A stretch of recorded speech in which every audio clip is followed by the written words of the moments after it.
So here's what was in the bag. Various cables and interfaces and so forth. It is clearly labeled. That's nice. And looks like you can add some things here too. And then here we go. Here's a microphone and the unit itself. Again, you must read the manual first, so we'll put this down and go download that manual. It's interesting. I see here the interface must be programmed prior to installation, so visit that website. And then here is the installation manual. So before I even open it up, I guess I need to visit this website. Alright, I had to go to the website and ask for a link to find the installation manual. It was a bit cumbersome. It took several minutes, but they did respond. So I'll go ahead and print this out.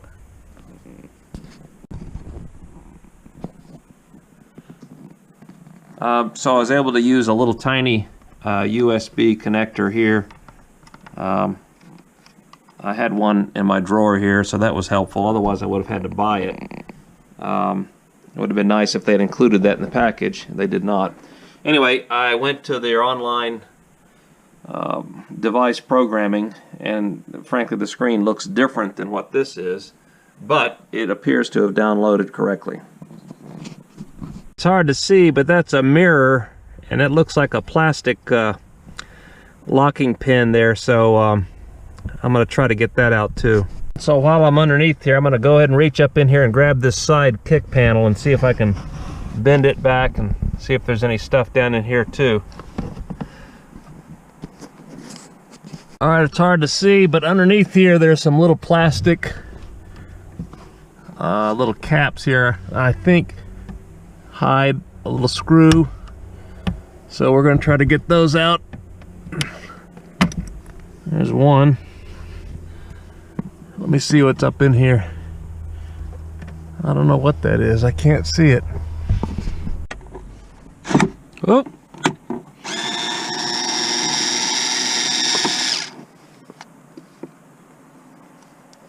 There's one back here.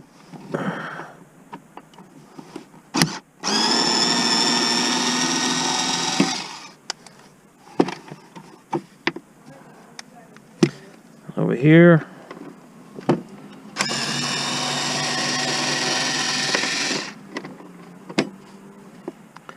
And back here.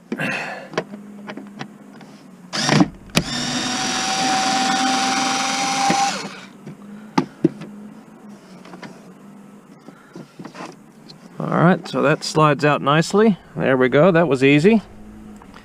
And sure enough, you can see I replaced that air filter, cabin air filter. So now I need to get this out of here. There's little hex screws up in here, so we got to get to those. Again, remove the lower valance underneath the glove box, then remove those screws. All right, so these are 7 millimeter screws or bolts, and of course you can't see them, but they're up in there. There we go. There's a couple more up here, up over here. It's typical. All right, so 4 on the bottom and 3 on the top. Here's the last one. Hopefully, as I remove this, it should come down, I hope. Well, I guess not. Wow. There's some movement here, but maybe there's another something over here. It's probably hidden by this panel. That'll be typical. Yep, sure enough, this side panel, I had to tear it away. I think it's supposed to slide in this direction, but I pulled on it sharply and I realize now I've broken this. So that's par for the course. So I guess you have to remove this center piece here in order to slide it in a backwards fashion. Unfreaking believable. Still cannot get this last bolt that's down here holding the glove box in, so I'm going to have to remove these trim pieces here. I've replaced this Q unit once before. As I recall, there's a way to wedge this top leather piece out. I can't remember if it just pops up or pops backwards. I think it pops backwards. So I'm using a plastic trim tool. Try to just gently wedge it out. Golly, I hate these things. Why don't they just... Eventually I found that you just have to pull it straight out this way. You can see the little clips that go in there, so it just pulls straight out this way. Ugh, what an ordeal. And then this bezel has to be removed. I can't remember how to do that. I have to double check the procedure. Well, again, I can't figure out how to get this last hinge part out. I'm not sure how to do that. I think I'm gonna have to remove these side panel pieces here, which means I have to go ahead and remove this properly. It's just hanging by these connectors right now, so I'll disconnect that. All right, just gently wedge this out, and it should come loose, and it reveals these two nuts here that have to be removed in order to get this piece off, in order to get that piece off. Ah! All right, so I removed that screw and that screw there. So now this is somewhat looser, but I think I've got to get this chrome piece. It popped up pretty easy. Well, I say that, and of course now it won't come up. There it is. All right. I don't want to break it. That'll be typical, breaking something. This, as I recall, this pulls straight out. Wiggling and whatnot, it did in fact come out, and you can see it's got these little clip things that go up in there. So again, it just kind of pops its way out of there. So now hopefully I can remove this and get down to the next screw that holds the glove box in. So now I've discovered that there is a screw here that holds this panel on. Fabulous. I've removed that screw. Now this falls away. I hope it just simply pops right out. It may. It looks like it's supposed to. There it is. So it pops out again. Unfortunately, I broke this unit here earlier, which is typical. Wow. So now, finally, I think we can get up in here and see what's holding this. This is the broken piece. I need to remove that properly. Get it out of the way. Huh. I don't understand. The glove box should come out.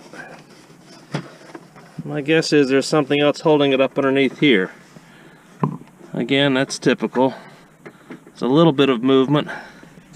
One more light that needs to be unplugged.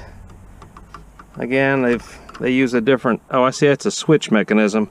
That's the switch that activates it, so I've got to figure out how to undo the pin on this to disconnect it. And eventually I got the glove box component out. There's a pin here that goes into this hole up in here that was a bit stuck, and then this is a air conditioner vent that provides a little bit of cooling air for the glove box. That's kind of a funny thing, but I believe that's exactly what it is. I believe these are the video monitors, or modules I should say, and they're hidden back here behind the blower and this framework here.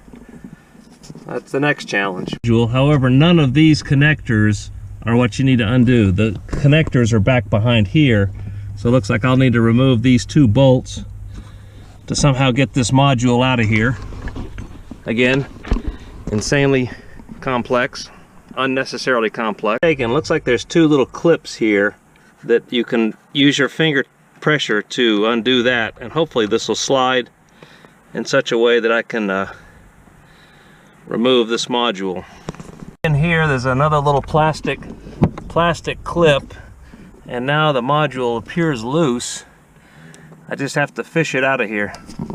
Well, these two screws that go up in these holes here allow the module to come loose, but then farther up in here it's a tie wrap that is on this thing here that's preventing it from dropping farther. I may have to just cut or wedge that tie wrap out of there. Finally, I've got this module loose. It's difficult to see, but those are the connections in the back that I have to somehow get a hold of. It's very tight, and I'm uncomfortable stressing these cables. I'll keep working on it very slowly. All right, I believe this is the radio control module, and this is the screen control module up here. There's a little plastic clip. I'm trying to get it to clip and gently come out here, but of course it will not. I'll keep working on it. Insanely tight, insanely complex, and if you foul up a connection, you know you're in trouble. All right, so this is definitely the screen control module, and it's hard to see, but there's different colored connectors back here. So again, I just have to very gently remove this blue one. Hard to see, but I've now connected the interface module up behind the screen control module, which is back here. You can see it wiggling around a little bit. So now I've got to connect the audio interface to the radio module. Concerned about the stress on this little antenna connection. So there is a little tab that you can depress and release it to take that stress off. And now this unit is a bit more flexible, and now you can get access to the other connections on the back end of the unit. Insanely compact, very jammed up. All right, so here is the radio control module finally removed. It is very similar to what's shown in the diagram. I believe this is where the harnesses will connect and tee into the factory harness. All right, just to clarify, there's only one harness that goes in the back here. The other ones, I believe, are the factory harnesses remain. So this is what plugs in, and then this plugs back in as the T interface, or the T harness. Well, I had to go back and pull the video module out and connect this interface into the back of that. Somehow I overlooked that in the instructions, so make sure this is plugged into this right here.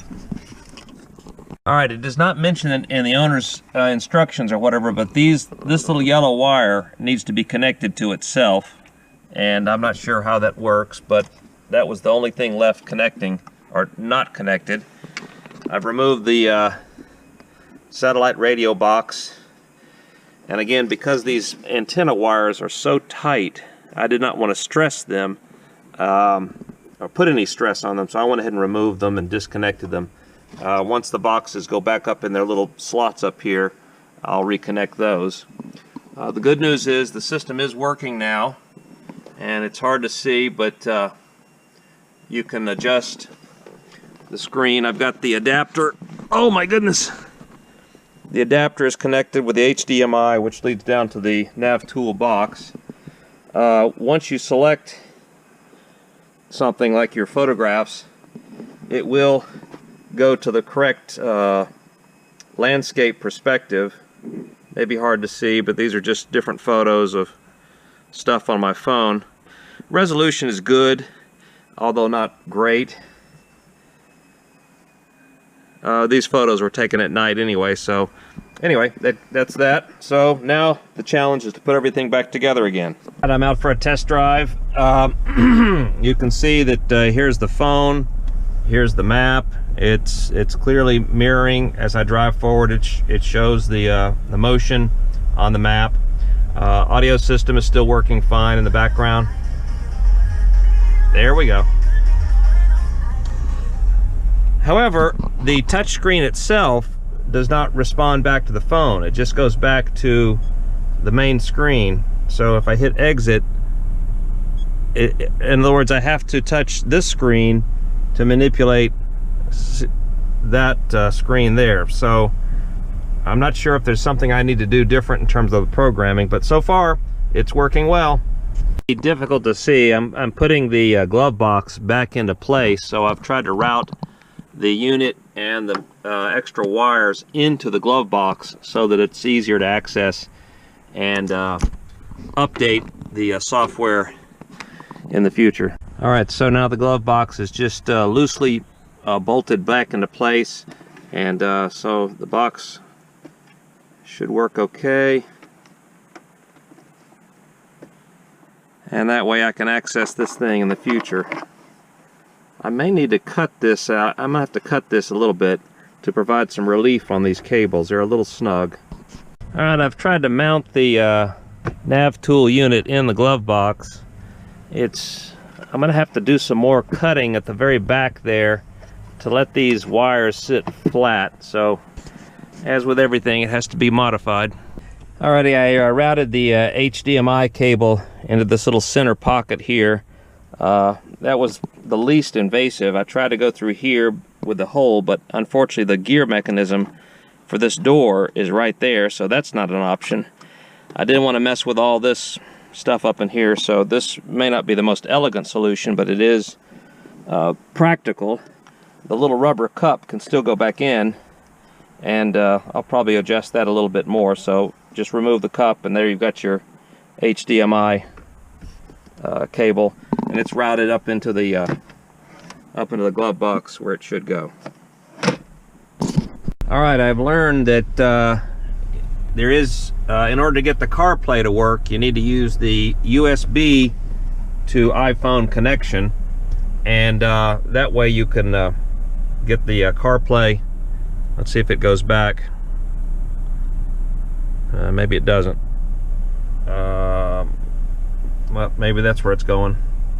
Anyway, the point being is that uh-oh, I think it's turned off here. Alright, so here's the finished project here. It's difficult to get this little box up in here. In retrospect, I probably should have mounted it up on this upper shelf, although this removes. I've added the microphone for the CarPlay. I'll have to route that later. At this point, I'm just thankful to get it done. So that's proper and smooth. All the trim pieces are back. I routed both the Apple connector and the HDMI through here just temporarily. I'll have to come up with a better solution later on, but in the short term that'll be adequate. Wow. All things considered, I believe it probably took me 6 hours from start to finish. I may be wrong, maybe 4 or 5 hours, I don't know, but the plug and play is easy. Although I had to double check and correct myself, I made some errors. It's getting to those modules underneath and behind the dashboard or behind the glove box. It's not as easy as it sounds. It is remarkably complex. Anyway, once it gets working, once it began to work, it works great. So 5 stars for operation. Still working out some of the bugs, but I think it should be fine. Good luck.